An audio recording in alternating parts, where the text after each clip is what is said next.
Shri Ashok Siddharth. Sir thank you sir.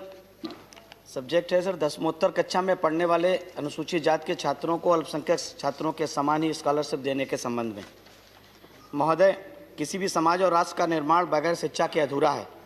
इसी कड़ी में मैं सदन का ध्यान बहुत ही ज्वलंत मुद्दे पर दिलाना चाहूँगा कि पूरे देश में अनुसूचित जाति के छात्र छात्राओं को दसमोत्तर कक्षा में पढ़ने वाले छात्रवृत्ति के लिए केंद्र और राज्य सरकार का अनुपातिक संबंध 60-40 का रहा है, लेकिन इस दलित विरोधी सरकार ने वर्ष 2017-18 से अनुपातिक संबंध 60-40 के स्थान पर 10-90 अर्थात 10% केंद्र सरकार और 90% राज्य सरकार के लोगों को शिक्षा से की जिम्मेदारी डालकर दलित समाज के लोगों को शिक्षा से वंचित करने का मन बना लिया है।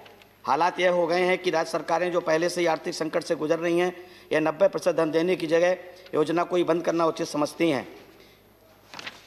मानवर बीजेपी सरकार दलितों के ऊपर न केवल नहीं, आप क्या चाहते? बीजेपी सरकार? जी सर, पिछले एक साल से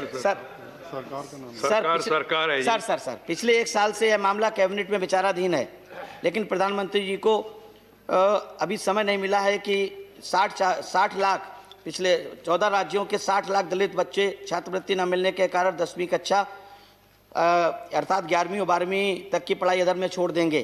अतः मैं आपके माध्यम से सरकार से आग्रह करना चाहूँगा कि सरकार दलितों की वास्तविक हितैषी है तो जिस प्रकार दसमोत्तर कक्षा में पढ़ने वाले अल्पसंख्यक छात्र के बच्चों के लिए 100% और अनुसूचित जनजाति छात्रों के लिए 75 और 25 अनुपातिक इसमें, तो इसी प्रतिशत 60 लाख बच्चों को भी 100% केंद्रीय स्कॉलरशिप अन्यथा देकर के इन्हें पढ़ने वाले बच्चों के भविष्य को संवारे, उनकी शिक्षा को सतत जारी रखें। धन्यवाद। आपने इतना अच्छा विषय लिया, वो विषय के ऊपर ध्यान देना था, फिर आप इधर उधर गया, मामला गया।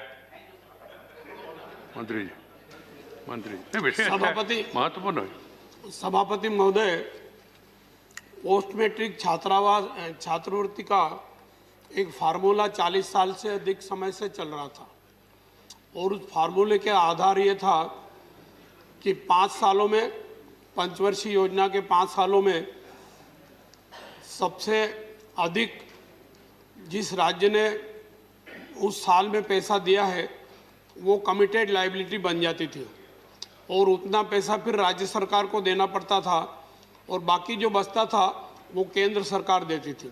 इसका दुष्परिणाम ये निकला कि कई राज्य, मैं ये कहूँ कि आधे से अधिक राज्यों को एक पैसा भी केंद्र से नहीं जाता था फार्मूले के हिसाब से।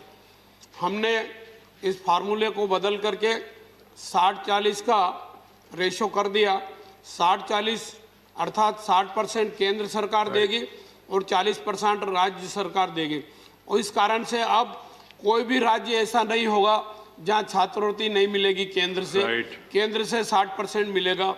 जितना पिछले साल उन्होंने खर्च किया है उसका 60% देंगे। निश्चित रूप से सभी राज्यों को अब छात्रवृत्ति। धन्यवाद नेताजी। आप उनको नहीं